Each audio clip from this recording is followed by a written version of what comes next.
అధికార మదంతో TDP rowdy మోకలు రెచ్చిపోతున్నాయి. పేకాట నిర్వహణపై పోలీసులకు సమాచారం ఇచ్చారన్న అనుమానంతో ఏకంగా గ్రామ సర్పంచ్ పైనే దాడికి పాల్పడ్డారు టీడీపీ నేతలు.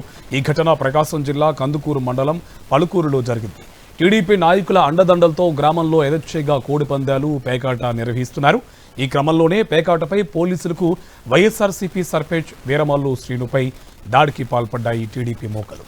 పోలీసులకు సమాచారం ఇచ్చినా స్పందన లేదని, టీడీపీ నేతలు చంపేస్తామని బెదిరిస్తున్నారని సర్పంచ్ చెబుతున్నారు. మేము ఏం చేశాం సార్, మాకు రక్షణ కల్పించాలా. ఎస్పీ గారు, డిఎస్పీ గారు, సిఐ గారు, ఎస్ఐ గారు మాకు రక్షణ కల్పించాలి. ఎస్ఐ గారికి, సిఐ గారికి ఫోన్ చేసిన వాళ్ళు బేళ్ళతో కోసి చంపుతూ అంటారు సార్. మమ్మల్ని బేళ్ళలో కోసి చంపుతామని కూడా బేళ్ళు జేబులో పెట్టి తిరుగుతున్నారు సార్. మాకు రక్షణ కల్పించాలి. సిఐ గారికి 3 సార్లు ఫోన్ చేస్తే కూడా ఆయన బిజీ బిజీ బిజీ అంటున్నాను సార్. ఆయన ఫోన్ లేపలేదు, నా ఫోన్ స్విచ్ ఆగిపోయింది, ఇంట్లో పెట్టి వచ్చాను సార్. మీరే రక్షణ కల్పించాలా.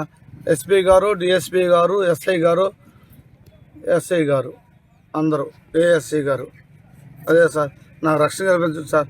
ఏ నైట్ వచ్చి నన్ను చంపుతున్నారో నాకు అర్థం కావట్లేదు సార్.